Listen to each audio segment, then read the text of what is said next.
आत्मा का अनुभव बस एकमात्र नित्य है।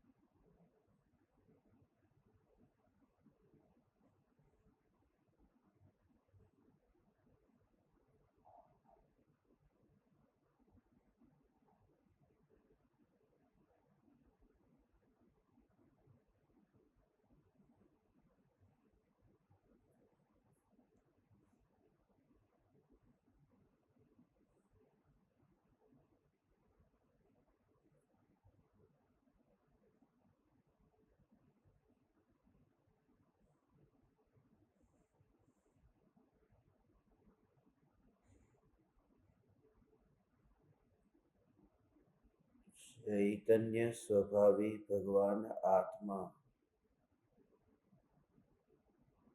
अनादि अनंत शुद्ध चैतन्य मात्र है। ज्ञान मात्र है।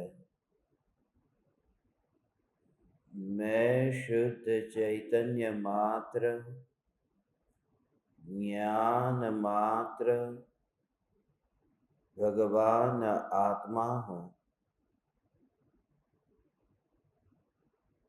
प्रति समय यह जागृति बनी रहे, इस जागृति का नाम धर्म है। देह की प्रत्येक क्रिया के काल में और विकल्पों के बहते प्रवाह के काल में ज्ञानी को प्रति समय यह जागृति रहती है कि मैं चैतन्य तत्व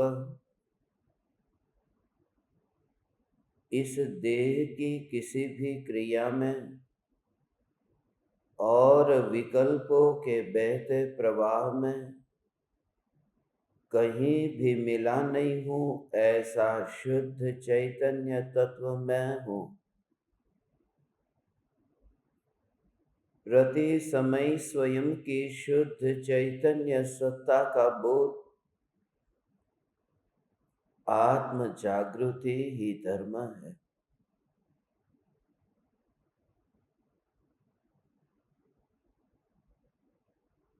चैतन्य तत्व की निर्विकल्प अनुभूति होते ही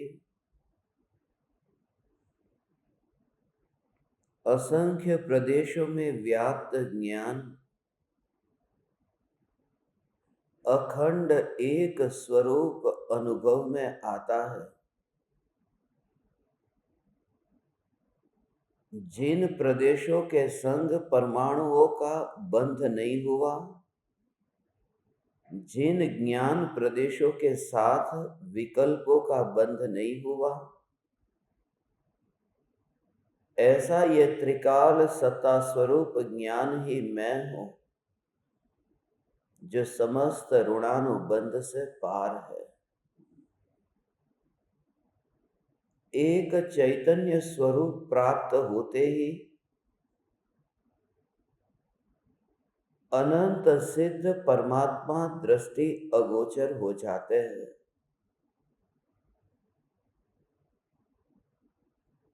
और वही मोक्ष के मार्ग का पहला चरण है। एक चैतन्य स्वरूप समझ में आने पर देह के किसी भी परमाणु में तो अपनापन नहीं होता, मगर निरंतर होता यह जानना जानना जानना, उस प्रवाह में भी अपनापन नहीं होता। ज्ञान वहां जाता नहीं है, डूबता नहीं है। व्यक्ति नदी में जाकर के तब डूब जाए यदि वह अपने किनारे को छोड़ दे, वह अपनी ध्रुवता और नित्यता और सत्ता में टिकना छोड़ दे, तब वहां डूबना हो सकता है। ये जो त्रिकाल चैतन्य सत्ता है, ये सत्ता परिणामों में डूबती नहीं है। यही मेरा स्वरूप है। यदि यह स्वरूप प्रति समय दृष्टि में रहे तो विकल्पों के बहते प्रवाह में खुद बहने वाला मैं भगवान आत्मा हूं ही नहीं। मैं वह भगवान आत्मा हूं जिसका स्वभाव बहना नहीं है। और ऐसा जो साक्षात सिद्ध स्वरूप चैतन्य परमात्मा है, इसकी प्राप्ति उस जीव को होती है जो आत्मार्थी है। आत्मार्थी का अर्थ जिसका एकमात्र प्रयोजन आत्मा से है, जिसका जीना आत्मा के लिए है। आत्मा का अर्थ यह मत समझना कि आत्मा की बात को सुनने वाला। आत्मा का अर्थ यह मत समझना कि आत्मा आत्मा जहां लिखा है ऐसे शास्त्रों को पढ़ने वाला। आत्मा का अर्थ जिसके अंदर में प्रकट हुआ है भगवान, एकमात्र चैतन्य सत्ता ही जिसके अंतर में अनुभव में आती हो, वैसे ही उसे प्रयोजन है। ज्ञेयाकार ज्ञान से भी जिसका अब कोई संबंध नहीं रहा, ऐसा ज्ञानाकार ज्ञान स्वरूप भगवान आत्मा है, जो अपने ही आकार में रहता है, अपने ही स्वरूप में रहता है। और ऐसा भगवान आत्मा जब अंतर में अनुभव में आता है, तब सिद्ध स्वरूप अनुभव में आता है। इसी के संबंध में परम कृपालु देव ये अंतिम पत्र हमें समझाते हैं। वैसे ये 954वां पत्र है, मगर ये पत्र परम कृपालु देव के जीवन के 11 दिन पहले लिखा गया ये पत्र है। इसके बाद में परम कृपालु देव ने सिर्फ एक पत्र में कुछ वाक्य लिखे हैं, वो भी औपचारिक रूप से लिखे हैं, मगर तात्विक दृष्टि से लिखा गया परम कृपालु देव की कलम जो चली थी, वो आखिरी ये शब्द है। भक्ति के रूप में है, मगर ये स्तुति के स्तवन के रूप में कृपालु देव के वचन है। इसलिए आज ये अंतिम दिन, ये अंतिम वचन पर सत्संग करने का बहुत लंबे काल से भाव था। 2023 की शुरुआत हुई थी, तब से लेकर के इस पर सत्संग करने की भावना थी, और आज ये अंत हो रहा है। इसलिए अंत के दिन परम कृपालु देव के जीवन के अंत समय परम कृपालु देव को जो अंत में ये परिणाम, अंत में जो ये भाव आते थे कि योगी पुरुष कैसा होता है, योगी पुरुष की चाहना क्या होती है, योगी पुरुष जिस स्वरूप में समा गया है वह स्वरूप कैसा है, और योगी पुरुष के अंतर में देव के प्रति, शास्त्र के प्रति, गुरु के प्रति किस प्रकार का समर्पण है। सदगुरु की वाणी को सुनकर के वह शिष्य किस प्रकार से भव सागर से, भव समुद्र से वह पार होता है। जब वह साधना मार्ग में यात्रा करता है, तब किस किस प्रकार से गुरु के चरण में, शरण में रहता है और कैसे आगे बढ़ता है। जिसका सारा जीवन ही अब गुरु के प्रति समर्पित हो चुका है, ऐसा योगी, उसकी अंतर की दशा, उसका जीवन, यह हमें बताता है। और इसी भाव को आज हमें समझना है। एक ही प्रयोजन है। कृपालु देव के शब्दों को पढ़ते हैं, क्योंकि समय आज भी कम है, हमेशा कम पड़ेगा। आज इस पत्र में कृपालु देव ये काव्य के रूप में जो लिखते हैं, मूल गुजराती में मैं आज पढ़ता हूं, उसका हिंदी में भी विवेचन जो है उसे भी मैं पढ़ता जाऊंगा। ओम, ये राजकोट चैत्र शुक्ल नवमी 1957, विक्रम संवत 1957 का समय। ये चैत्र शुक्ल नवमी का दिन था और कृपालु देव का देह छूटा चैत्र कृष्ण पंचमी के दिन, माने बिल्कुल इसके 11 दिन के बाद में। और उस समय भी मृत्यु की शरीर जब ऐसा शिथिल हो गया था, उस समय भी राजकोट ने अपने कोट को जब वहां पर राज ने उतार दिया था, राजकोट में अपने देह को जब त्यागा था, उस समय जो पूरे जीवन भर की जो उनकी भावना थी मुनि होने की, वह भावना भी इसमें किस तरह से झलकती है। और भावों से, जैसे वे भावों से अंतर से मुनि की तरह ही किस प्रकार से, मुनि की तरह ही किस प्रकार से अनुभव करते हैं। श्री जीन परमात्मा ने नमः। पहला, इच्छे छे जे जोगी जन अनंत सुख स्वरूप, मूल शुद्ध ते आत्मपद सयोगी जीन स्वरूप। आत्म स्वभाव अगम्य ते अवलंबन आधार, जिन पद थी दर्शावियो तेह स्वरूप प्रकार। जिन पद निज पद एकता, भेद भाव नहीं काई, लक्ष्य थवाने तेह नो कया शास्त्र सुखदाई। जिन प्रवचन दुर्गम्यता, थाके अतिमतिमान, अवलंबन श्री सदगुरु सुगम अने सुख खान। उपासना जिन चरणनी, अतिशय भक्ति सहित, मुनिजन संगति रति अति, संयम योग घटित। गुण प्रमोद अतिशय रहे, रहे अंतर्मुख योग, प्राप्ति श्री सदगुरु बड़े, जिन दर्शन अनुयोग। प्रवचन समुद्र बिंदु मा, उल्टी आवे तेम, पूर्व 14 लब्धिनु उदाहरण पण तेम। विषय विकार सहित जे रया मतीना योग, परिणामनी विषमता तेने योग अयोग। मंद विषय ने सरलता, सह आज्ञा सुविचार, करुणा कोमलता दी गुण, प्रथम भूमि का धार। रोक्या शब्दादिक विषय, संयम साधन राग, जगत इष्ट नहीं आत्म थी, मध्य पात्र महाभाग्य। नहीं तृष्णा जीव्या तणी, मरण योग नहीं क्षोभ, महापात्र ते मार्गना, परम योग जित लोभ। आवे बहुसम देश मा, छाया जाय समाय, आवे तेम स्वभाव मा, मन स्वरूप पण जाय।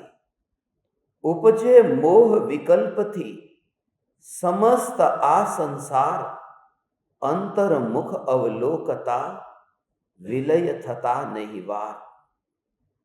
सुख धाम अनंत सुसंत चही, दिन रात रहे तद ध्यानमयी, पर शांति अनंत सुधामय छे, प्रणमु पदते वरते जयते।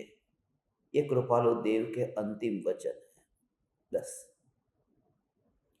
यहां कलम ठहर गई थी,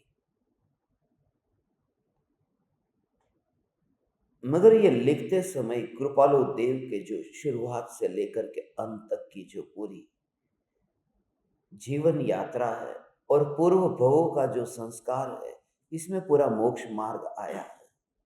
अंधे पढ़ नहीं पाते हैं, अंधे इसको एक काव्य या फिर इसको एक शब्द या फिर मनोरंजन या थोड़े बहुत विकल्पों से खेलने कूदने जैसा ये वचन समझ लेते हैं।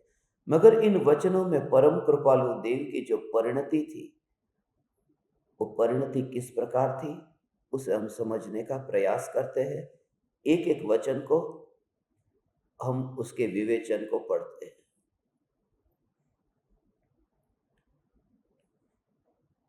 श्री जीन परमात्मा ने नमः।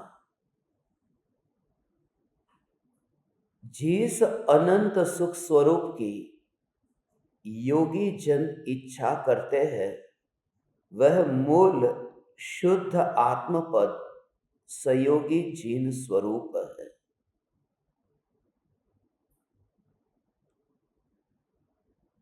योगी की भावना क्या है? अनंत सुख स्वरूप की भावना है। अनंत सुख स्वरूप अरिहंत दशा में प्रकट हुआ है। इसलिए चौथे गुणस्थान में भले सम्यक दर्शन नहीं हुआ हो, मगर स्वयं को ऐसा ही जो देखता है, अरिहंत परमात्मा की तरह ही।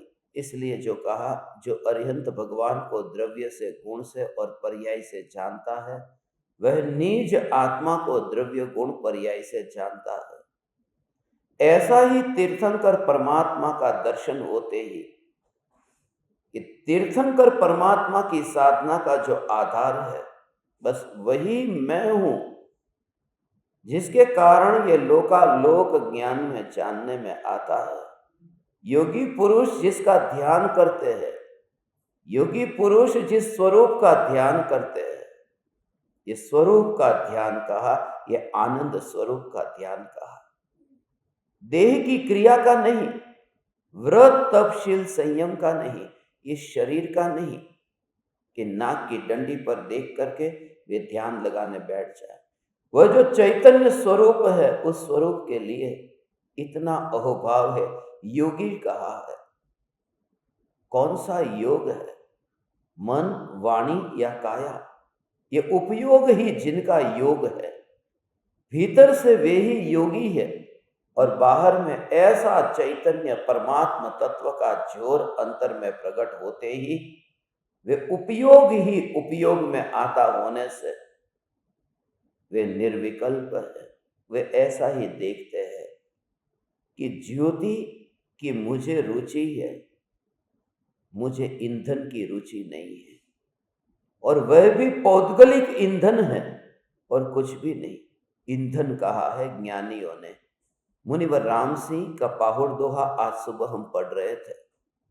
उस पाहुड़ दोहा पर विस्तार से जब आप समझोगे तो उसका भाव ऐसा कि ये शरीर को ज्ञानी इस सामने लकड़ी का ढेर होने, उस लकड़ी के ढेर की तरह इस शरीर को ईंधन ईंधन के रूप में देखते हैं कि ईंधन से तो अग्नि पैदा होती है। ये शरीर जो है, इस शरीर को सबको तुम ईंधन जानो। ये लकड़ियां है, लकड़ी जल करके ही अग्नि नहीं होती, ये चमड़ी जल करके भी अग्नि होती है। ये शरीर भी एक प्रकार का ईंधन है, और जो ईंधन है उसमें हम धर्म नहीं देखते हैं, उस चमड़े में हम धर्म नहीं देखते हैं। इस वजह से ही आज इस पूरी पृथ्वी पर ही चमड़े वाली दृष्टि ही चमड़े तक ले जाती है। इस वजह से कृपालु देव को पूजने वाले उस समय में, उस जमाने में विरले ही थे। पूजना तो क्या, पहचानना भी मुश्किल था, क्योंकि कृपालु देव की जो अंतर की परिणति वो बाहर से नहीं दिखाई देती। आज यदि मैं कोई बाबा का वेश धारण करके फिर प्रवचन दूंगा तो हजारों लोग आएंगे। आज मैं हाथ में माला लेकर के बोलूंगा, हजारों लोग आएंगे।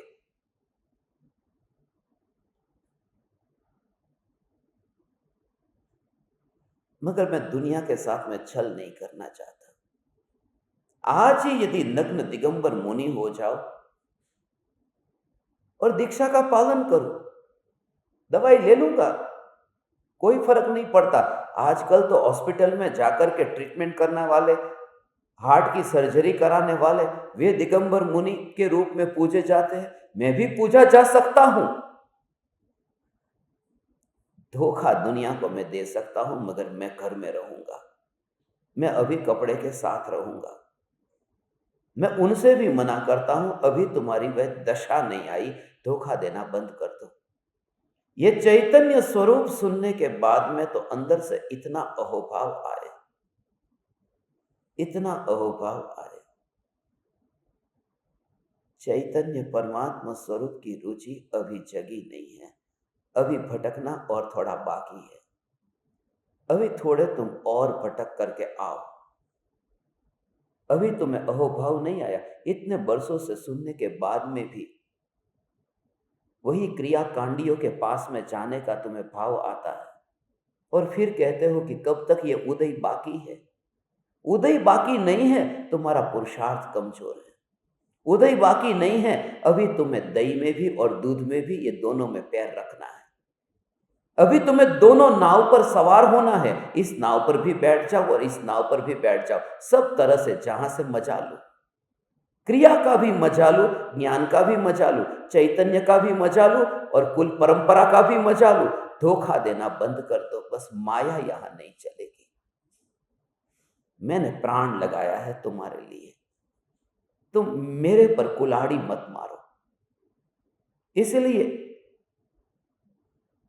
पिछले कितने दिन से ये चैतन्य की पुकार कर रहा हूं।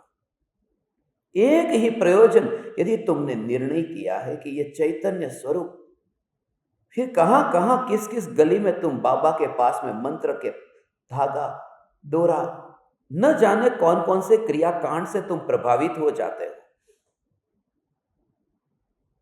और अभी तक तो मैं जो कहता हूं, मैंने इतने महाराज साहबों को पढ़ाया था, पढ़ाया है। लोग कहते हैं आप तो बार बार बोलते, पढ़ाया है। मैं सबके पास में जाके आया हूं, उनकी निजी जिंदगी को देख करके आया हूं। मैंने सबको देखा है, सबको जाग करके देखा है। सिर्फ इतना कि मैं मेरे पाप को दुनिया के सामने दिखा देता हूं, इसलिए पूजा नहीं चाहता हूं। इसलिए लोगों के लिए बस खाली खिलौना बन गया हूं कि मनोरंजन करो, सुनो यहां पर, और बाहर जाके मजा मस्ती करो। मैं कोई खिलौना नहीं हूं। तुम खिलौना बना दो, थोड़े दिन खेल लो और फिर जाओ। ये जो चैतन्य की मस्ती, एक ही, ये कृपालुदेव कहते हैं ज्ञानी संत कि जिसको एक ही प्रयोजन है। फिर तुम वही दुनिया की बस वही जंजाल में फंस जाओगे। आज का ये दिन अंतिम दिन है, विदाई का दिन है। अंत में ये मेरा अंतिम संदेश है। बस यदि तत्व का निर्णय हुआ है, यदि स्वरूप का निर्णय हुआ है, तो दो नाव में पैर रखना बंद कर दे। यदि स्वरूप की प्रतीति हुई है, तो ये नाटक करना अब बंद कर दे। क्योंकि मैंने अपना खून ही नहीं बहाया है तुम लोगों के लिए। पिछले 36 घंटे से इनको पता है मैं टॉयलेट में नहीं गया हूं। मैंने रोक करके रखा है कि जब तक ये वीडियो नहीं बनेगा, ये मेरी प्रतिज्ञा है। खाने की प्रतिज्ञा मैं नहीं लेता, मैं जाने की प्रतिज्ञा लेता हूं कि बस जब तक मैं पूरे के पूरे 123 प्रवचन तुम्हें दे न दूं, तब तक मैं निकलूंगा नहीं, तब तक मैं जाऊंगा नहीं। ये मेरे को सुबह से परेशान कर रहे हैं, मगर अब तो विकल्प भी नहीं आता। ऐसा ही हो जाता है जैसे तुम्हें भोजन का विकल्प थोड़े दिन बाद नहीं आता, ऐसे ही जाने का विकल्प भी नहीं आता। तब पता चलता है।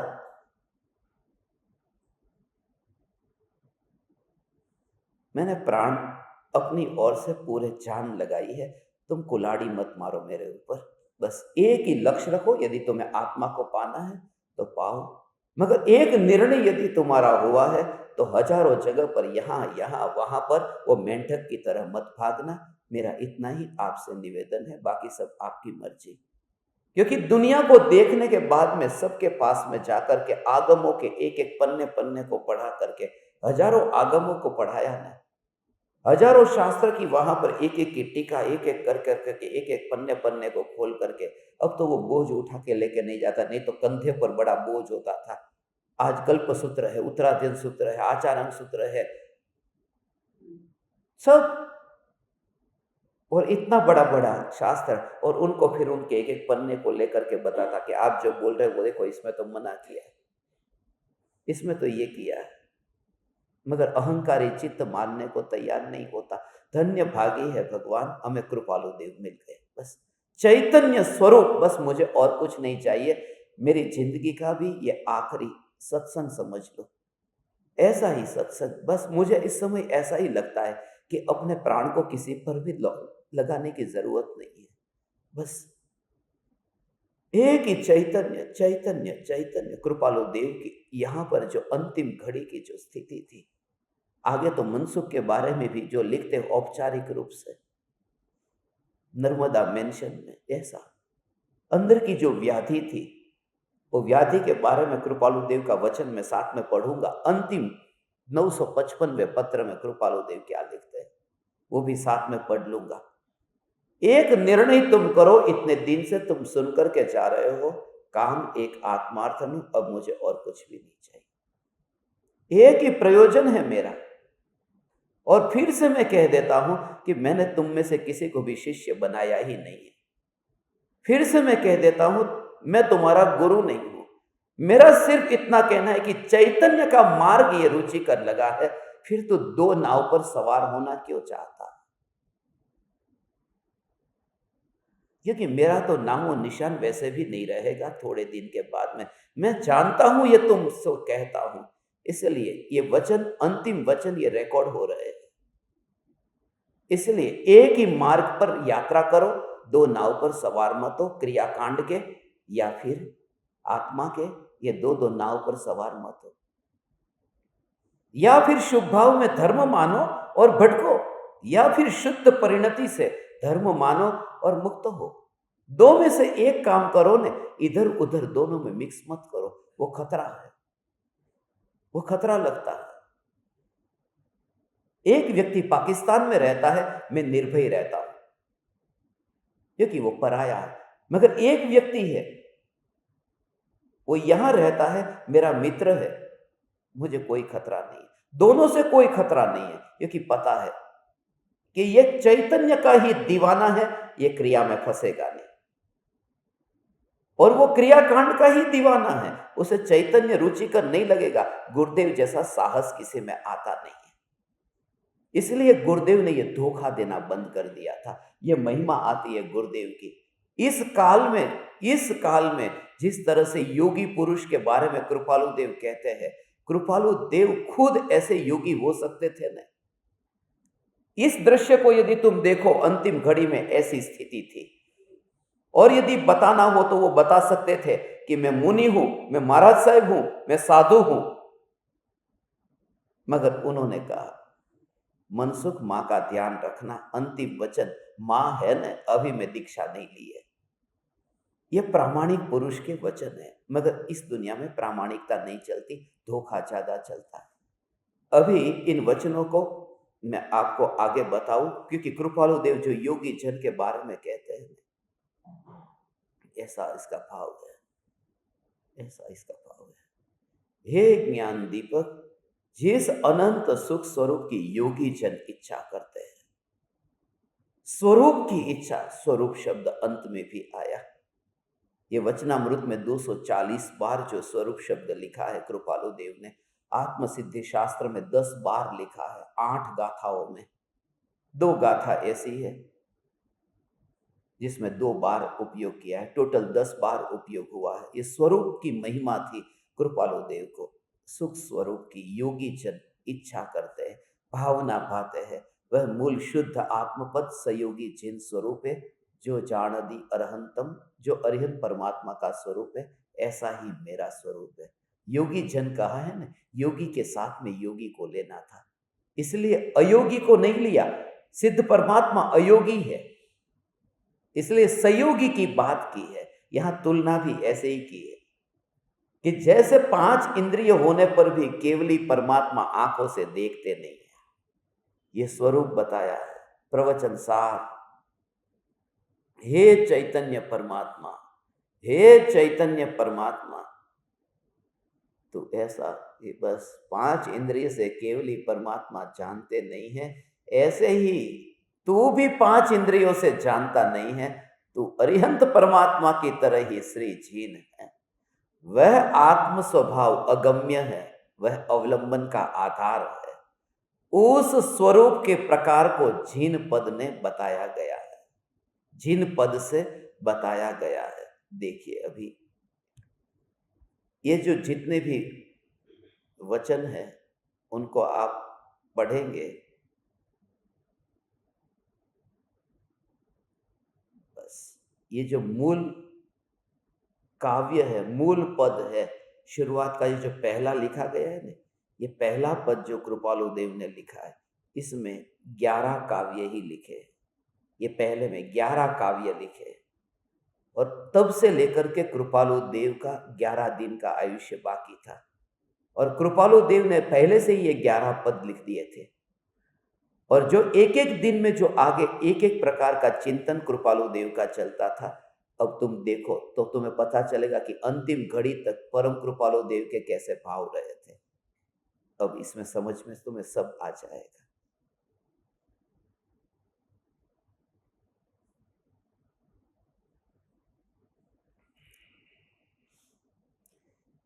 हे चैतन्य परमात्मा, देखिए, ओ हो, फिर ये जीन स्वरूप की, वह आत्म स्वरूप अगम्य है, आत्म स्वभाव अगम्य है, वह अवलंबन का आधार है। जिसका अवलंबन लेना है ना, उसका आधार है, उस स्वरूप के प्रकार को जीन पद से बताया गया है, अरिहंत स्वरूप को बताया गया है, अरिहंत के साथ में तुलना देकर, तुलना करके समझाया है। जैसे जानने में न आ सके ऐसा अगम्य नहीं है, मगर बुद्धि से अगम्य है, इंद्रियों से अगम्य है, वाणी से अगम्य है, मगर ज्ञान से गम्य है। इसलिए केवली परमात्मा को ऐसा ये स्वरूप कहा, अगम्य है। नीचे का पत्थर जैसे दिखाई देता है, नहीं दिखाई देता, ऊपर का पत्थर घूमता हुआ दिखाई देता है। जैसे वो पंखा घूमता है तो ऊपर का जो पाइप है वो दिखाई नहीं देता, घूम रहा है ना, सिर्फ एक चक्र जैसा हमें दिखता है, वो पीछे का दिखाई नहीं देता। वो जो चैतन्य आनंद स्वरूप है, वो पर्यायों के चक्र के पीछे छुपा हुआ है, उसे देख नहीं पाते, वो अव्यक्त है। अगम्य है माने अव्यक्त है। ये परमात्मा अव्यक्त है, अव्यक्त पर बहुत कुछ स्पष्ट हो चुका है, इसलिए उसका विस्तार नहीं करता। हे चैतन्य परमात्मा, ऐसा स्वीकार करके मैं अव्यक्त हूं, मैं बाहर आता नहीं हूं। बाहर आता नहीं माने क्रिया क्रिया क्रिया क्रिया क्रिया में नहीं आता हूं। इसका भाव थोड़ा सूक्ष्म है कि जो पर्याय व्यक्त होती है वो व्यक्त पर्याय में जन्म है और व्यक्त पर्याय में मरण है। व्यक्त पर्याय में ओ व्यक्त पर्याय में जन्म और मरण है। ऐसा वहां पर जाए तो मर ही जाए, क्योंकि वहां का कार्य है ना, वही जन्म मरण से युक्त है। पटरी पर जाएगा तो कट जाएगा, जैसे पटरी पर नहीं जाता, पटरी पर जाएगा तो क्यों कटेगा, कि वहां ट्रेन चलती रहती। ये परिणाम जो है वहां जन्म मरण होता ही रहता है। इसलिए जो ध्रुव चैतन्य सत्ता परिणाम में नहीं आती है, अनंत काल के लिए अंतर में अनुभव कर भगवान इस प्रकार से अनुभव कर कि जो वर्तमान की ज्ञान की पर्याय अनुभव में आ रही है, उस अनुभव की पर्याय में जो नहीं आता है, वरना अनुभव की पर्याय की मृत्यु होते ही ये त्रिकाल ध्रुव चैतन्य सत्ता मर जाती, मैं ही मर जाता, मैं मर जाता। अनुभव में आता तो हो, इसका भाव समझ आए, अनुभव में आता तो, अनुभव में नहीं आता हूं, अनुभव का भाव समझते हो, अनुभव में नहीं आता हूं, ऐसा अनुभव में नहीं आता, अनुभव में आकर के भी अनुभव में नहीं आता हूं, अनुभव में आकर के भी अनुभव में नहीं आता। ऐसा इसका भाव है कि थैली के अंदर जो वस्तु तुमने रखी है, वहां पर पटरी में रख दी, तो थैली यदि गई तो उसके अंदर जो वस्तु है वो वस्तु भी खत्म हो जाएगी, क्योंकि थैली तो नष्ट हो गई, वस्तु भी नष्ट हो जाएगी, कट गई। तो भगवान आत्मा पर्याय में वास करता है, पर्याय में अनुभव में आता है ना, तो निर्विकल्प अनुभव के काल में जो भगवान आत्मा पर्याय में अनुभव में आता है, उस पर्याय में भगवान आत्मा होता तो थैली के अंदर वो वस्तु है तो थैली का जैसा हाल हुआ वो वस्तु का ऐसा होगा। यदि भगवान आत्मा उस पर्याय में आया होता तो पर्याय जब मर जाती है एक समय की तो भगवान आत्मा साथ में ही मर जाता, यदि अंदर होता तो। इसलिए अनुभव में आने का मतलब फिजिकल आना नहीं है। अनुभव में आने का अर्थ ऐसा है कि जैसा स्वरूप है ऐसा यहां वेदन में आया है, अंदर नहीं आना हुआ। यह निर्विकल्प अनुभव का भाव है। ओहो, अनुभव में आना है, अंदर नहीं आना। यहां अनुभव में आया, यहां पर रसगुल्ला है, जीभ पर आया, यहां अनुभव में आया ना। ये जीभ माने पर्याय, पर्याय में अनुभव में आया ना, मगर जीभ जो है उसके अंदर थोड़ी गया है। वो रसगुल्ला रसगुल्ला है, अंदर नहीं घुस गया। तो पर्याय जो है वहां पर्याय में भगवान आत्मा अनुभव में आता है। अनुभव में आता है माने अनुभव के अंदर नहीं चला जाता, वरना एक समय की पर्याय का नाश होते ही भगवान आत्मा का नाश होता। इसलिए यह कहा आत्म स्वरूप अगम्य है, वह अवलंबन का आधार है। उस स्वरूप के प्रकार को जीन पद से बताया गया है। अब जीन पद और निज पद दोनों एक है, इनमें कोई भी भेदभाव नहीं। उसके लक्ष्य होने के लिए, उसके लक्ष्य होने के लिए ही सुखदायक शास्त्र रचे गए हैं। ओ हो। अंतिम घड़ी में अब कृपालु देव अंतर की यात्रा करते हैं। ओ हो हो हो हो हो हो हो हो हो हो। अंधे नहीं पढ़ पाते। अब चौथा जब मैं पढ़ूंगा और तीनों का और चौथे का, पहला और आगे के तीनों का जब कंपैरिजन करेंगे ना, तब सुनना इसमें क्या कृपालु देव को 4 दिन में क्या हुआ। अभी देखो, जीन प्रवचन बहुत दुर्लभ है, जीन प्रवचन बहुत दुर्लभ है। उसे प्राप्त करने में बुद्धिमान लोग भी थक जाते हैं। वह श्री सद्गुरु के अवलंबन से ही सुगम और सुख की खान है। ये चौथा वाणी जो है वो वाणी बहुत दुर्लभ है। वितरागी परमात्मा के वचन, तीर्थंकर की दिव्य ध्वनि दुर्लभ है, और उसे प्राप्त करने में बुद्धिमान लोग भी थक जाते हैं। ज्यादा कितना कितना विचार कर कर करके अलग अलग दृष्टि से ऐसे घटित करेंगे तो थकान लगती है, क्योंकि बुद्धि थका देती है। उसका स्वभाव ही थकना है, क्योंकि बुद्धि में करना होता है ना, और करने से थकान लगती है। हमारी जो शरीर की थकान है वो इतनी थकान नहीं है जितनी करने की थकान है। इतना करता हूं, इतना किया, इतना किया, इतना किया, बहुत कुछ किया, पर जब करता ही नहीं हूं तो थकान भी नहीं लगती। इतने दिन से आप बैठे थक गए होंगे ना, बैठे हैं तो थक गए होंगे। जो बैठा नहीं है और ज्ञान का घनपिंड है तो थका क्या है? हम तो थके ही नहीं है। 23 दिन की और शिविर यहां रखो, हम रहने को तैयार है। कल उंगली उठाई थी और बाद में टिकट बुक करा दी। ऐसे कौन कौन थे सच बता दो कि उंगली उठाने वाले और टिकट बुक कर देने वाले, है ना? देखो, एक महारथी तो होगा ही। कैंसिल हो सकती है, झाड़ दो, फाड़ दो, फेंक दो। अरे फाड़ना फेंकना क्या, हम तो समझ गए कि जागरूक हो गए, फिर पड़ी रहने दो उसकी ओर। उस टिकट में उसको ज्ञेय नहीं, उसमें ज्ञान को जानो और अनुभव करते रहो। वो टिकट का अनुभव नहीं है। मगर वादा किया सो वादा निभाना। ठीक है, अब तो हम ऐसा करेंगे, वो भी फिर वादे के लिए, अंदर से ऐसा हो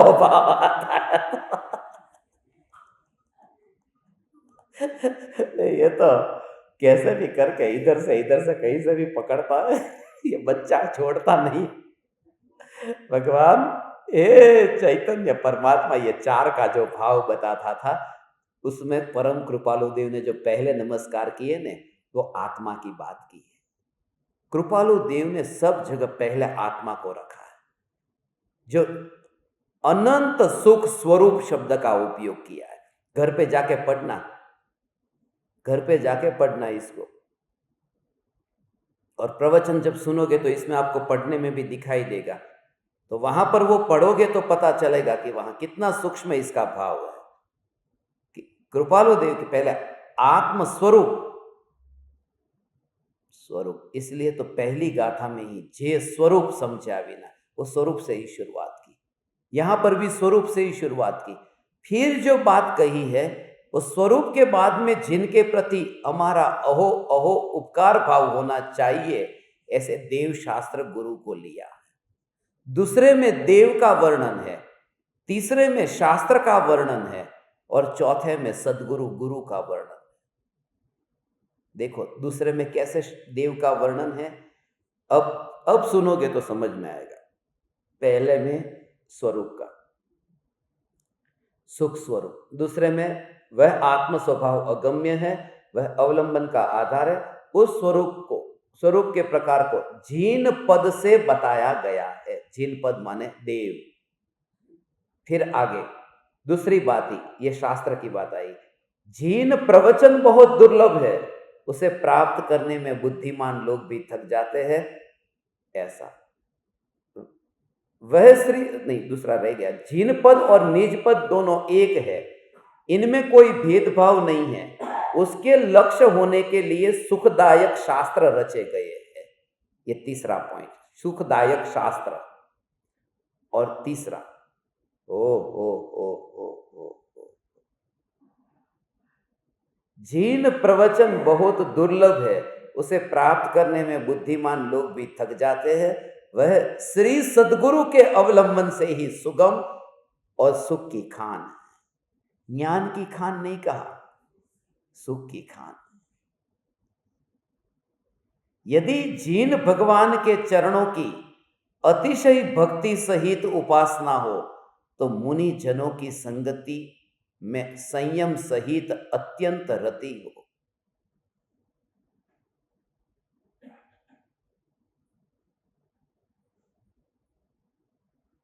अब भक्ति का भाव आया। इन तीनों के प्रति हमारा भक्ति भाव, सर्वस्व समर्पण।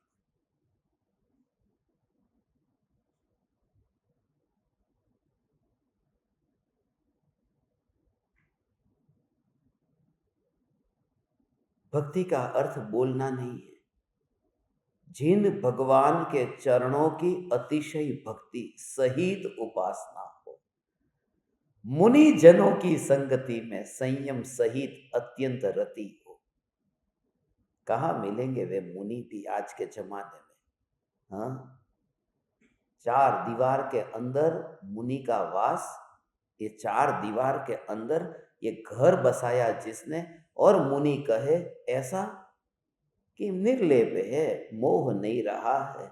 निर्लेप है, मोह नहीं रहा है, तो चौथे गुणस्थान में जो घर में रह के निर्लेप रहता है, तो ये चौथा गुणस्थान, पांचवा गुणस्थान, ये छठा गुणस्थान, सातवां गुणस्थान, उनकी कर्मों की प्रकृति सभी की अलग अलग, उनके बाहर के व्रतादि अलग अलग, उनकी क्रियाएं अलग अलग। इतने भेद फिर ज्ञानियों ने क्यों बताए थे?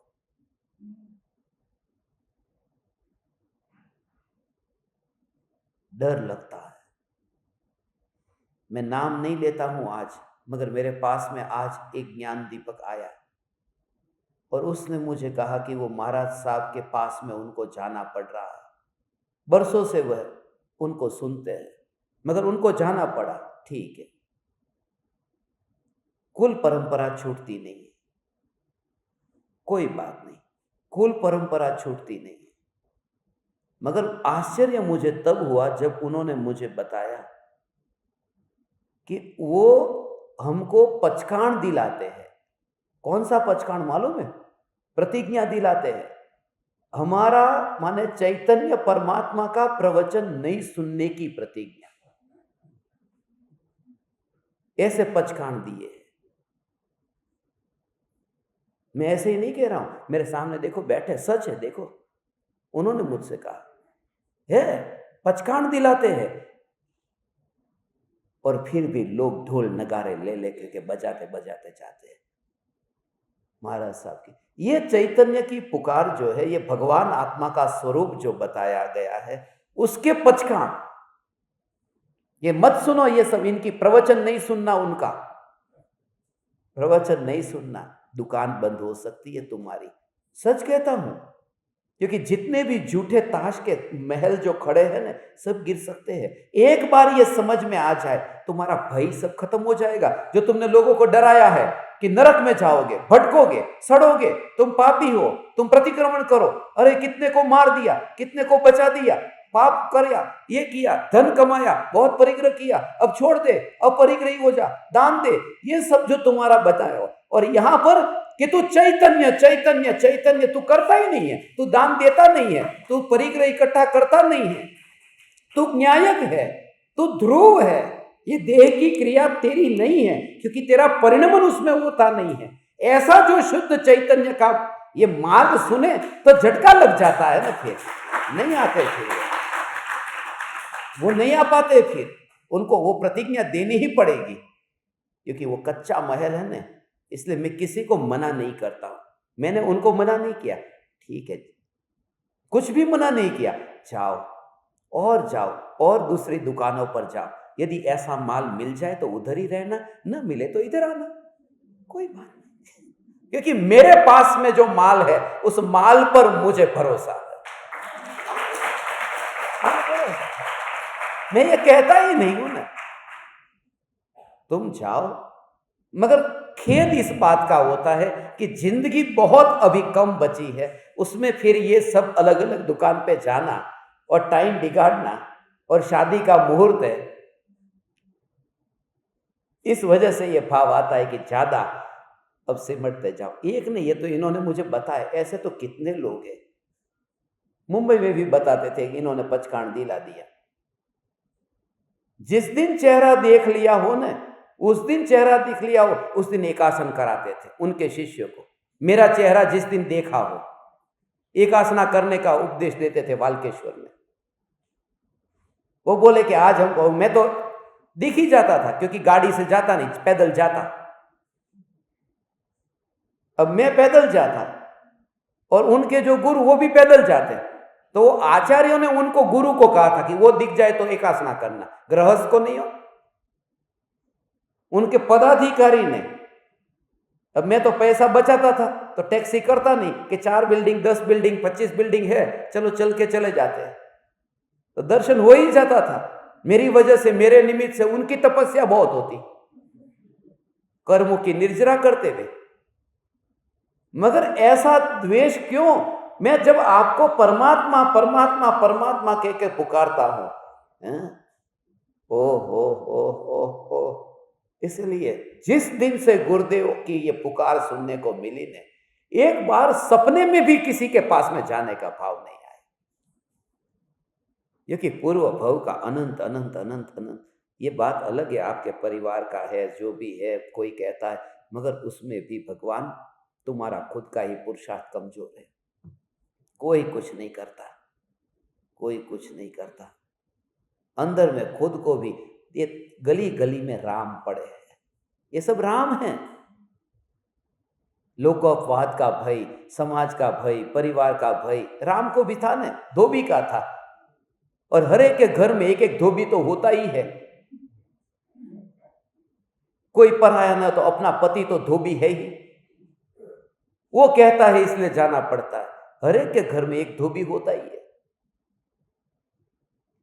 मगर उस वजह से मैं अपने जीवन के इन अंतिम क्षणों में अब मैं अपना समय न गवाऊंगा। बस इति अलम, यहां पर ही समाप्त। ऐसा अंदर से लगे बस बहुत हो गया। इसलिए कल से मैं पाहुड़ दोहा शुरू करने वाला था ना, मैंने कैंसिल कर दिया। मेरा भाव बदल गया, मेरा भाव ही बदल गया कि इन लोगों के पीछे मैं क्यों ये फालतू का टाइम बर्बाद कर रहा हूं। तुम तुम्हारा काम करो, बस मैं कल से अपनी साधना करूंगा। ऐसा बस अंदर से ही, सच कहता हूं, मजाक नहीं कर रहा हूं, ऐसा। क्योंकि कोई कहता है इधर जाना है, ये कहते उधर जाना है, ये कहते अरे तुम इधर से यहां खून जला जला कर मेरा सुनते हो, फिर तुम बड़ी मुश्किल से तुमको ये पक्का करता हूं, यहां से दृढ़ करता हूं, और फिर वहां जाकर के गंदे होते हो, फिर मैं तुमको साफ करूं, फिर तुम गंदे हो, तो मैं काय को ये फिर ये मेहनत करूं? ऐसा एक ही यदि तुम्हारा जोर हो चैतन्य का, एक ही चैतन्य का जोर, मैं किसी का विरोधी नहीं हूं, मैं कहता हूं तुम करो, मगर फिर जो क्रियाकांड का अंदर में उपाधि बुद्धि वाला पक्ष जब आता है ना, तब इतना जो चैतन्य का सुना दृढ़ हुआ, सब पानी फिर जाता है उसके ऊपर। फिर वहां पर वो बीज अभी कच्चे है ना, अभी तुम कच्चे हो, मैं मस्जिद में जाऊंगा चलेगा, क्योंकि किसी के मायके लाल में वो ताकत नहीं है कि वो मुझे मुस्लिम बना दे। मैं तो दिगंबर मंदिर में रह करके भी दिगंबर नहीं होता, तो मस्जिद में जाके मुस्लिम क्या होऊंगा? मगर तुम्हारा अभी ठिकाना नहीं है, तुम भरतपुर के लोटे हो अभी, थोड़ी देर इधर थोड़ी देर उधर, इसलिए दृढ़ निश्चय करो, एक ही चैतन्य जिसको एक ही प्रयोजन है, बस। इसलिए बहुत अंदर से मैंने सोचा और ये विचार किया, अभी आगे, अभी बस इतना ही कि जो भी मिला है, अभी आज शाम को आप जब गेट से बाहर जाएंगे, उससे पहले मैं आपको 123 प्रवचन जो है वो तैयार है, वो आपको भेज दूंगा। मेरा ऋणानुबंध पूरा हुआ। अभी आगे, यदि जिन भगवान के चरणों की अतिशय भक्ति सहित उपासना हो, मुनि की संगति में संयम, मुनि कहां मिलेंगे जिनकी संगति करूं? आंख तो हो मेरे पास में पहचान करने की, मैं तो सफेद कपड़े वाला जो कोई भी मिला कि मुनिराज की जय हो, बिना कपड़े का कोई भी मिला कि भावलिंगी संत की जय हो, मगर तूने उनके मुनि के लक्षण को पहचाना है? इतने लोग उनको नमस्कार करने जाते, फिर वो झूठ क्यों करते इतना? अरे इतने लोग मांस भी खाते हैं, माने ज्यादा लोग करें उसका मतलब ये थोड़ी है कि सच्चा है। पूरी दुनिया में नॉन वेजिटेरियन मांसाहारी ज्यादा है, तो संख्या के कारण सत्य को क्यों नापता है कि नहीं नहीं वो बातें तो आत्मा की ही करते हैं, आत्मा की बातें करते हैं, तो फिर ये माया भी क्यों करते हैं कि मैं मुनि हूं? कहते मैं गृहस्थ हूं, क्योंकि गृहस्थ के लक्षण और मुनि के लक्षण का जिनको भान हो गया है, ये परम कृपालु देव कहते हैं हम माया नहीं करेंगे। बहुत कितनी अंदर से भावना थी उस समय कृपालु देव का हृदय जो था ना,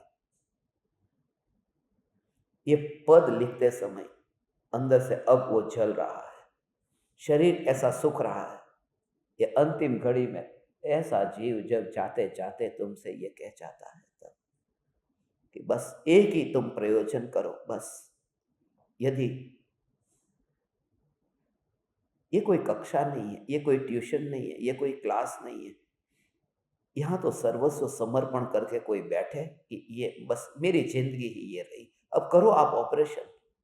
ऑपरेशन करने के लिए कोई बैठता है और तुम खुद ही चाकू से खुद ही कुछ न कुछ ऑपरेशन करने लगते हो, इस वजह से तकलीफ है। यदि गुणों में अतिशय प्रमोद रहे और अंतर्मुख योग रहे, तो श्री सद्गुरु के जीन दर्शन, श्री सद्गुरु से जीन दर्शन समझा जा सकता है। जीन दर्शन हो, जीन स्वरूप को समझा जा सकता है। ये धर्म की बात नहीं है। अतिशय प्रमोद रहे और अंतर्मुख योग रहे, उल्लास हो, अंतर्मुख योग हो। अब बस मुझे और कहीं पर भी कोई रुचि नहीं रही है, वैसे भी बस बहुत ऐसा लगता है।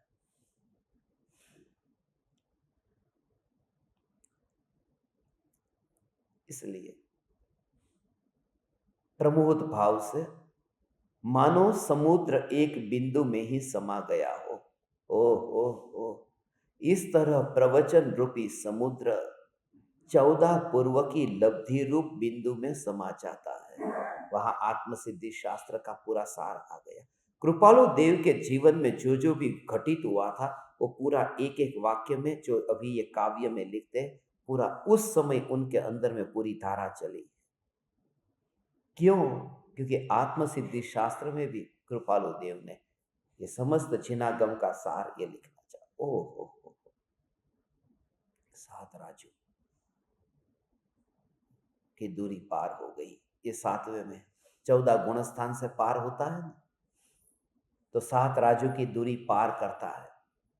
ये 14 पूर्व की बात लिखी है और वो 7वें काव्य में लिखी है कृपालु देव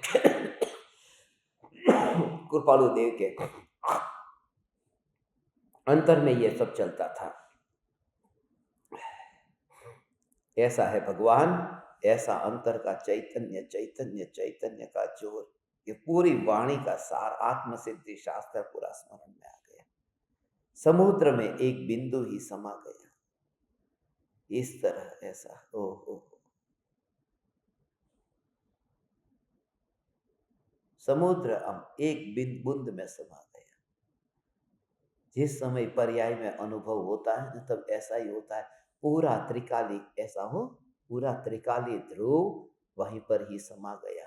ऐसा उस समय वो भाव नहीं आता, ऐसा भाव नहीं आता कि कुछ उसका अंश यहाँ अनुभव में आ रहा है। भगवान आत्मा अनुभव में आया तो बेन ने क्या कहा कि ये त्रिकाली ध्रुव चैतन्य परमात्मा अनुभव में आया। क्या कहा? त्रिकाली ध्रुव चैतन्य परमात्मा अनुभव में आया, तब आनंद का सागर उछलता था।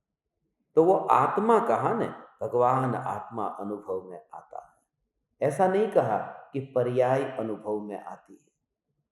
क्यों? क्योंकि वो पर्याय जो अंश है, जो व्यक्त है, जो अनुभव में आती है, उस समय उस अंश में ही उन्होंने पूरे द्रव्य को देखा है।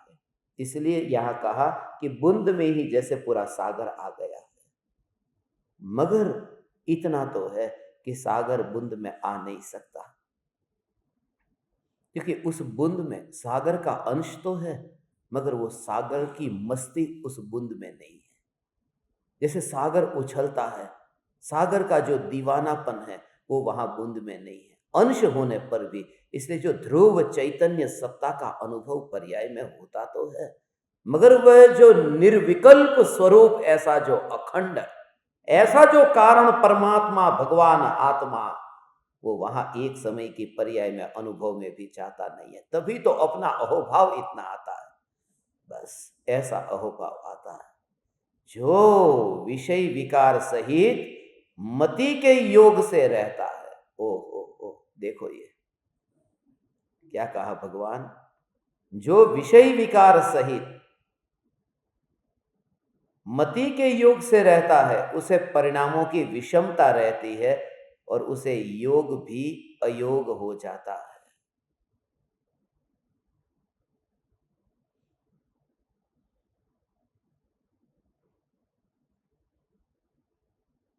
ओहो,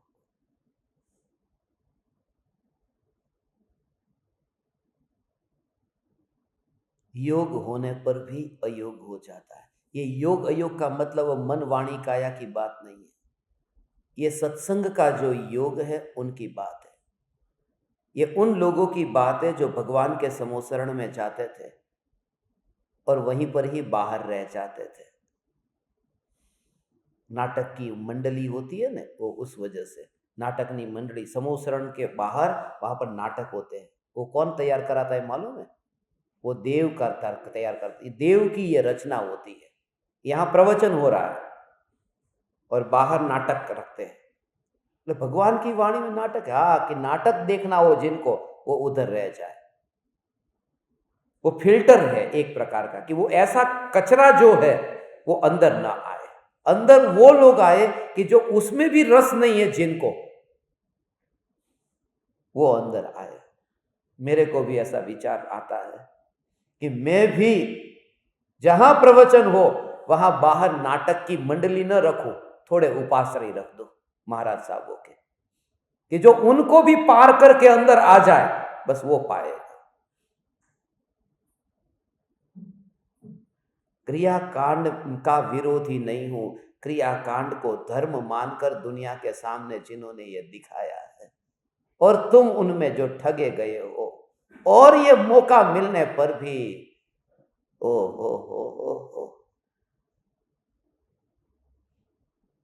बस भगवान ऐसा अयोग, वो योग होने पर भी अयोग हो गया। ऐसा ही है। यहां पर बैठ बैठ करके भी वो रस तो उसका ही पीता है, क्रिया का रस ही पीता है। इसलिए वो क्रिया का रस पीने वाला। हड्डियों वाला पानी कोई पीता हो, ऐसे ही क्रिया वाले ज्ञान का अनुभव करने वाला वो हड्डियों वाला, हड्डी मिश्रित, चमड़ा मिश्रित पानी का अनुभव करता है। स्वच्छंदी होने की बात कहां है? एक बार भी मैंने कोई बताया हो कि ये मत करो। क्रिया की मना कहां किया? रात्रि भोजन यहां करने दिया? नहीं करने दिया। तुम्हारे महाराज साहब तो गायों का खून निकला हुआ जो दूध है उसको भी पीते हैं, फिर भी वो गुरु। हम तो यहां दूध भी नहीं पिलाते। हम क्रिया का कहां विरोध करते, दया का कहां विरोध करते? दया का पालन करो, जीवों की हिंसा न करो, सब कहते तो है ना। किसका मना किया? आपको श्वेतांबर पर्युषण का पालन करना है, ठीक है, आपके लिए अलग बनेगा। दिगंबर का पालन करना है, आपके लिए अलग बनेगा। जो करना है वो आपको, हरी नहीं खानी है तो नहीं मिलेगी, हरी खानी है तो मिलेगी। सब जिस तरह से बने वैसे तुम अंतर की भावना से व्रत करना है तो व्रत करो, मगर चैतन्य को मुख्य करके ही ये बात कही। विरोध कहां है इसमें?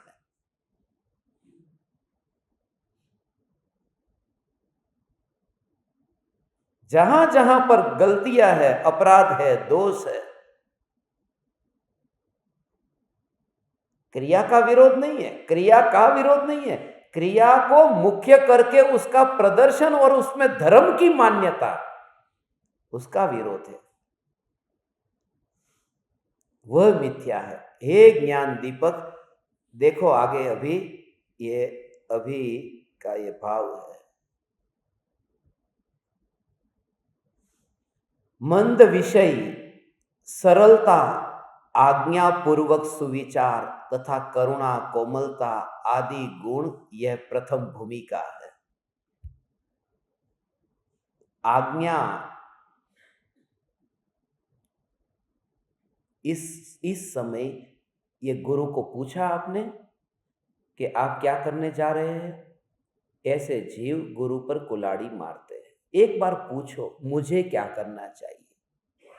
खुद का निर्णय खुद मत लो, और कोई भी गुरु तुम्हें बांधेगा नहीं, मगर तुम्हारा विवेक और विनय तुम्हारा था या नहीं था, बात इतनी सी है और कुछ भी नहीं है। बात बस इतनी सी थी। सीता जो कहती है ना, हे राम वन जंगल में छोड़ दिया, बताया तक नहीं, सारथी को कह दिया छोड़ के आ, कृतांत वक्र को कह दिया छोड़ के आ, दर्शन के बहाने। यदि छोड़ना ही था और धोबी का वो था, धोबी का ही प्रॉब्लम था, लोकापात का भय था, इतना ही सब था और छोड़ना ही था, तो कम से कम मुझे किसी आर्या के आश्रम में छोड़ देते ने, मैं धर्म ध्यान वहां करती रहती, इधर जंगल में कई को छोड़ा। सिर्फ इतना ही मुझे बता देते खाली कि ये छोड़ रहे हैं, तो मैं फिर आर्या के आश्रम में चली जाती। अब इतनी दूर जंगल में आकर के मैं कहाँ आश्रम को ढूंढूं? सीता ये कहती है पहले से खाली इतना तो बता देते, बस मुझे दुख उस बात का हुआ, इतना भी नहीं बताया तुमने। और सीता जैसी सीता इतना सत का योग करा देते, कम से कम मुझे उन वन जंगल के कांटे कंकड़ में लवकुश जैसे बेटे को लेकर के, गर्भवती थी ने, गर्भवती सीता को छुड़वाया। इतना खाली मुझे बता देते बस।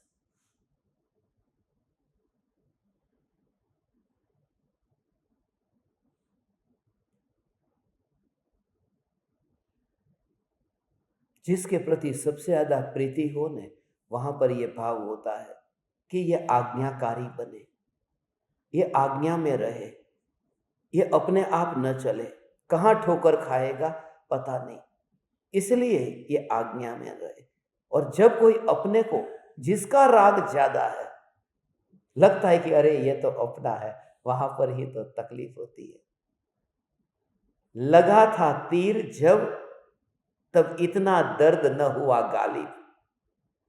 लगा था तीर जब, तब इतना दर्द न हुआ गालिब।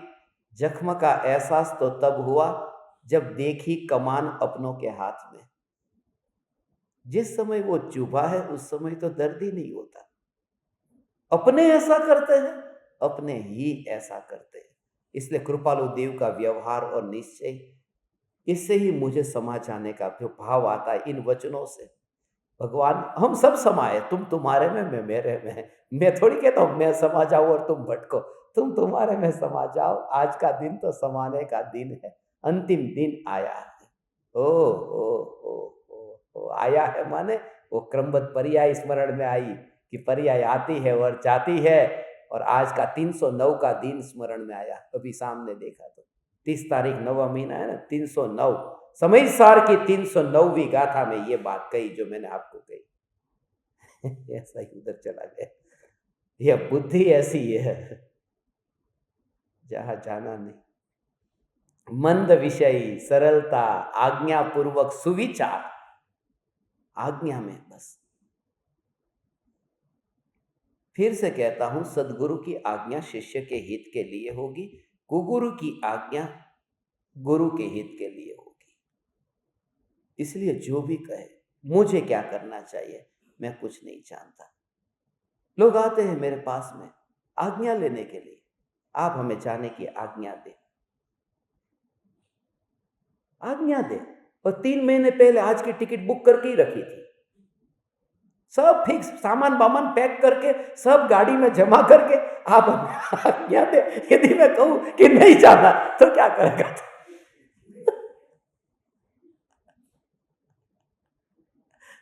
ये आज्ञा ऐसी है।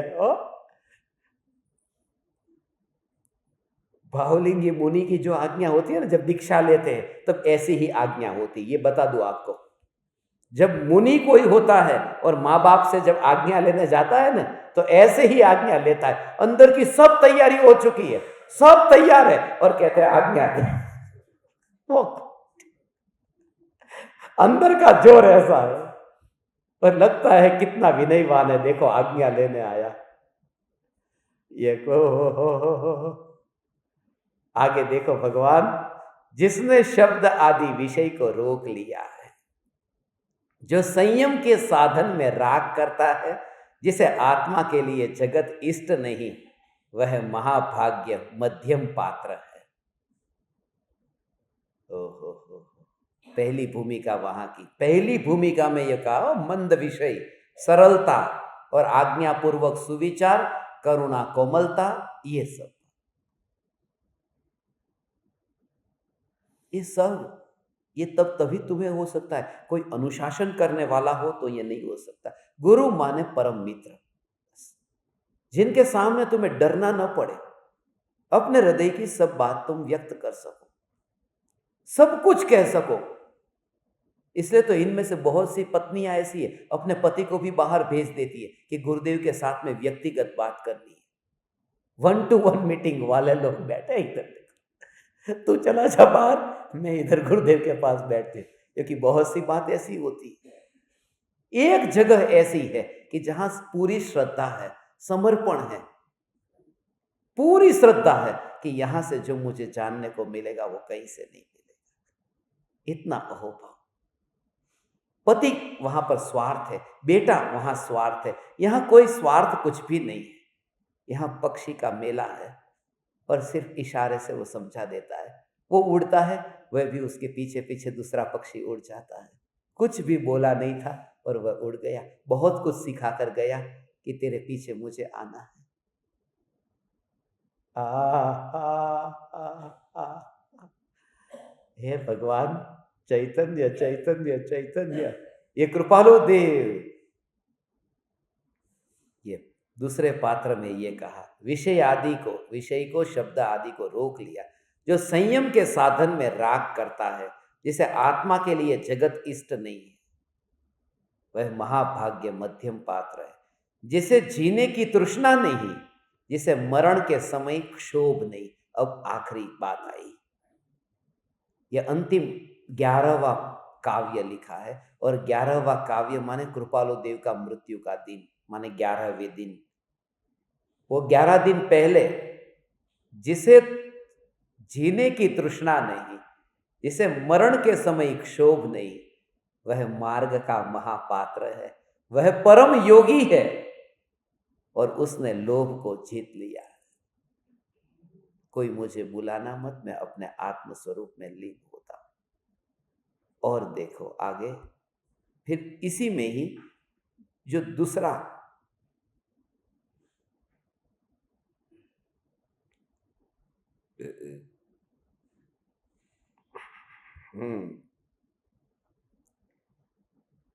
जिस तरह जब सूर्य समदेश में आता है तो छाया समा जाती है। क्या कहा? समदेश माने पता चला ना, बिल्कुल ऊपर, तब छाया समा जाती है। उसी तरह स्वभाव हो स्वभाव में आने से मन का स्वरूप भी समा जाता है। इसलिए मध्याह्न कहा। इसलिए ये कहा कि चैतन्य स्वरूप ना मध्यमा। कैसा ये स्वरूप है भगवान? ये मध्य मध्य चैतन्य, चैतन्य के मध्य में ये मध्य का भाव। ओ ऐसा में मध्य। ऊर्ध्वलोक से मोक्ष नहीं कहा, अधोलोक से मोक्ष नहीं कहा, मध्य लोक से मोक्ष क्यों? ऊर्ध्वलोक से हो जाता, वहां पास में था ना, ट्रैवलिंग जल्दी हो जाता। वहां से स्वर्ग से इतना, यहां से दूर जाना, ऊपर से ही चले जाते। टिकट कंफर्म नहीं होती तो आरएसी में भी चले जाते। ऐसा हो, मैंने बहुत बार आरएसी में भी ट्रैवल किया। आरएसी आरएसी होती है ना, आपको पता होगा, ट्रेन में ट्रैवल करते, उसका फुल फॉर्म पता है? रिजर्वेशन। हाँ, ऐसे नहीं होता, राज एंड चैतन्य, ऐसा आरएसी है। वो आरएसी में ट्रैवल करो, जब तुम्हारी सीट कंफर्म ना हो जाए और आरएसी में ट्रैवल करना पड़े तो अंदर में मस्ती में रहो, राज एंड चैतन्य, चैतन्य चैतन्य। ऐसा है भगवान।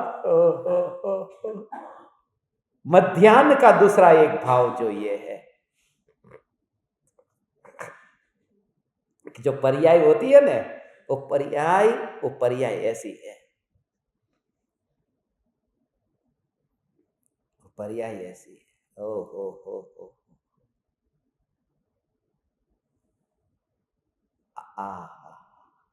पर्याय का जो कारण है, वो पर्याय का कारण मैं नहीं हूं। जैसे छाया जो होती है, मैं जो खड़ा हूं उसका कारण मैं नहीं हूं, उसका कारण वो सूर्य।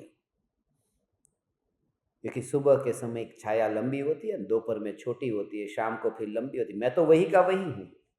तो वो जो छाया का कारण जो है वो सूर्य है, मैं नहीं हूं। ज्ञानी कहते हैं वो जो पर्याय है ना, जिसको मैं मेरी कहता हूं, वो मेरी है ही नहीं, उसका कारण मैं नहीं हूं, मैं अपरिणामी हूं। उसका कारण राग हुआ, द्वेष, कोई कर्म का उदय है जो सूरज की तरह काम करता है। कभी सूरज उधर, कभी सूरज उधर, कभी कोई उदय आया ऐसा, कभी कोई उदय आया ऐसा। इसे उदय का परिणाम समझ करके उसे छाया समझ लेना, उसमें भी हर्ष शोक मत करना। जबरदस्ती पति कहे कि तू ये कर, इस धर्म को मान, हर्ष शोक मत करना। ये भी भगवान छाया है, ये भी उदय आया है, ये भी मेरे कारण नहीं आया है। ऐसी चैतन्य सत्ता, विवाद मत करना कहीं पर भी, नहीं तो फिर इतनी साधना का फल क्या, उसका परिणाम क्या? उसमें भी घर में कोई विवाद मत करना, प्रेम से, वात्सल्य से वहां पर एक अंदर में पूरी तरह सावधान कि इन लुटेरे की जो टोली है, ये पूरा जो झुंड है ना, अभी यहाँ पर हम टोळकी છે લૂંટારાની, જે મનુષ્ય જીવન મારું આખું ખર્ચાઈ જાય છે, મા બાપ ભાઈ બહેન આ બધાની પાછળ લૂંટાઈ જાય છે, એની સાથે છે ને પ્રેમ ભાવથી તે ત્યાંથી ચૂપચાપ જ કરી નીકળી જવાનું। ऐसा ही लोग पूछते हैं ना, अफ्रीका के खतरनाक देशों में से आप कैसे बच के आए? ऐसे ही खतरनाक, ऐसे ऐसे लोग, कैसे, क्या हाल चाल है, खाना वाना खा लिया, अच्छा अच्छा, ऐसा करके उनके साथ में ऐसे बात करता हूँ। बहुत अच्छा, बहुत अच्छा। तो उसके साथ में अच्छी तरह से विरोध किए बिना, ये तू मांस खाता है, तू नरक में जाएगा, ये कभी उनके साथ में छेड़ना नहीं। बस शांति से निकल जाना। हमें इस मनुष्य भव में शांति से निकलना है ना, तो बस किसी के साथ में पर्सनल में कहीं पर भी जाना नहीं। सबकी परिणति, सबके परिणाम, सबका उपयोग एक सा। किसका एक सा रहता है? सबका अलग अलग है ना। ऐसा है। इसके लिए ये जो अंत में कहा कि भगवान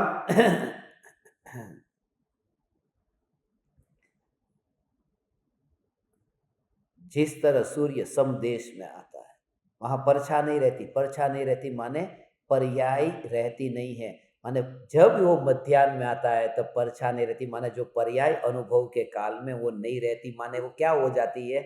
नित्य हो जाती है। माने आत्मा का अनुभव जो एक समय की पर्याय है, मगर वो कैसा हो जाता है? वो नित्य हो जाता है। इसलिए कहा आत्मा का अनुभव बस एकमात्र नित्य है। ये भाव है। उसी तरह स्वभाव में आने से मन का स्वरूप भी समा जाता है। अब समाने का समय आया है। ये ज्ञान दीपकों के लिए भगवान, ये समाने का समय आ गया है। ओ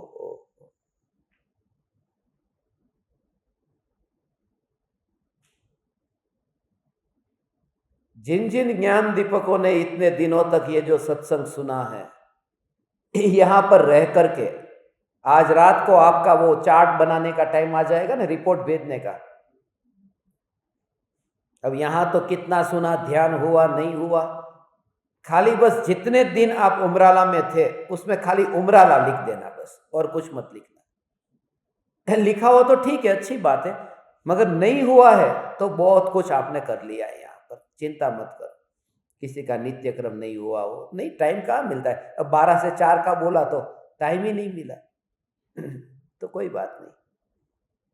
और आज मैंने कुछ ज्ञान दीपक आए थे, मेरे भी पिछले कुछ समय से भाव था, यदि वो माला जो आप सुबह करते हैं, उस माला के बदले में यदि ऑप्शनल एक आपको नित्य क्रम देता हूं, ऑप्शनल, यदि माला नहीं करना है तो उतना समय, जितने समय आप बैठते थे, 20 मिनट, 25 मिनट, 30 मिनट, उस समय उठते ही तुरंत या सोते से पहले प्रयोग करना, जो प्रयोग आपको बताए हैं। उन प्रयोग के ऑडियोज में आपको भेजूंगा तो उसको सुनते सुनते प्रयोग करना या फिर विचार से प्रयोग करना, मगर शुरुआत सुबह की या मंत्र जाप से करो या फिर प्रयोग से करो, क्योंकि सुन सुन करके भी फिर ऐसा लगता है कि अब थकान लगती है, अब ये भी एक मशीन की क्रिया लगती है, वो भी मत करो।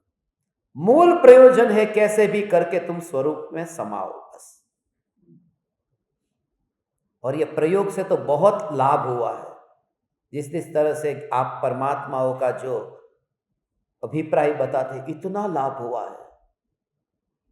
रोज रात को सोने से पहले, सुबह उठते समय वही भाव चलता है। भावना भाता हूं आपकी ऐसी ये साधना सफल होगी भगवान।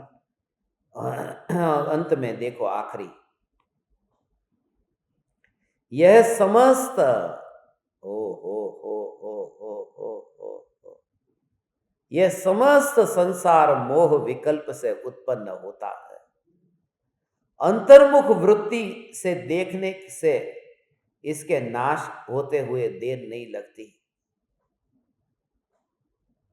विकल्प में ही संसार है, विकल्प में ही मोक्ष है। अंतिम जो अनंत सुख का धाम है, जिसकी संत लोग इच्छा करते हैं, जिसके ध्यान में वे दिन रात लीन रहते हैं, जो परम शांति है, जो अनंत सुधामयी है, उस पद को प्रणाम करता हूं। वह श्रेष्ठ है, उसकी जय हो, जय हो, जय हो। ये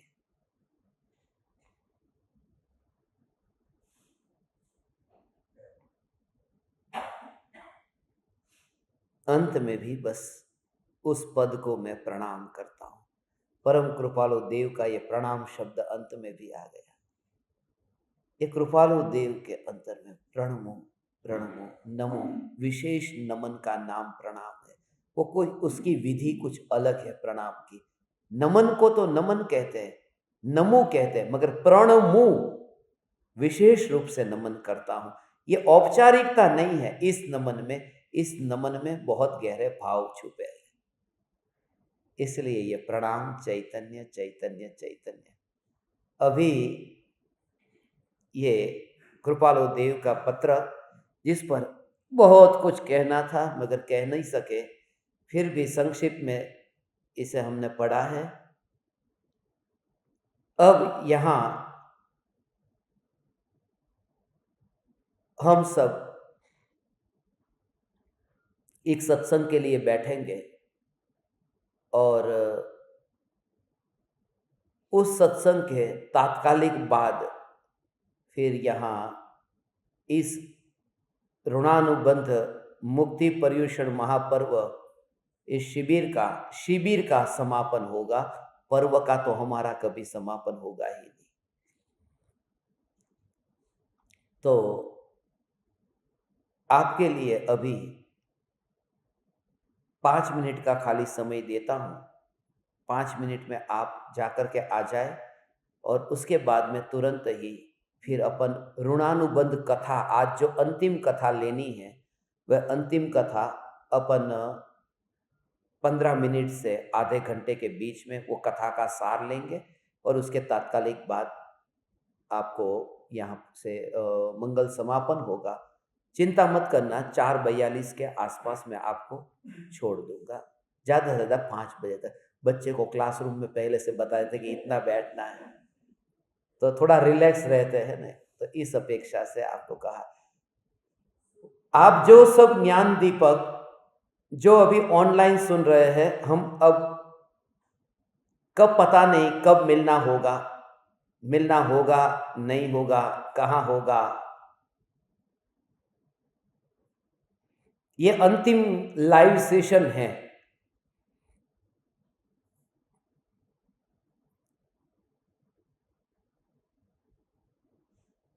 इस शिविर का बोल रहा हूं, कभी फ्यूचर में रखेंगे, कभी कोई ऐसा अवसर मिला, मगर इस शिविर का ये लाइव सेशन अंतिम सेशन है। आप सब ने अपने घर पर रह कर के भी इस चैतन्य परमात्मा की पुकार को सुना। भावना पाता हूं आपके लिए ये 123 सत्संग जो आपके पास आएंगे उसे सुनना, एक साथ में ही सारा खजाना एक साथ में आपके पास पहुंच रहा है। जब भी जिसका भी जो भी भाव आए, पूरा पकवान से ही पूरा महल सजाया हुआ है। जो भी चीज आपको ज्यादा पसंद आती हो उसे चखना, उसका प्रयोग करना।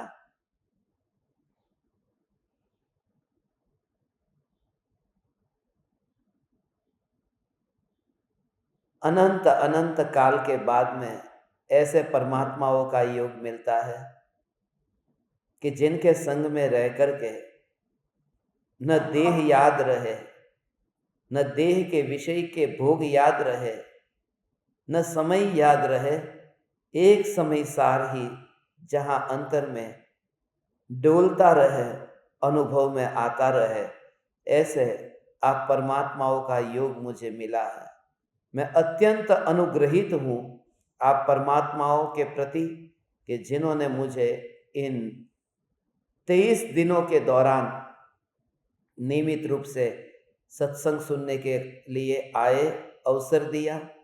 छोटा सा गांव है, इस गांव में इलेक्ट्रिसिटी और इंटरनेट की स्थिति गंभीर होने से कभी कभी आपको समय से ज़्यादा इंतज़ार करना पड़ा, उसके लिए भी क्षमा चाहता हूँ।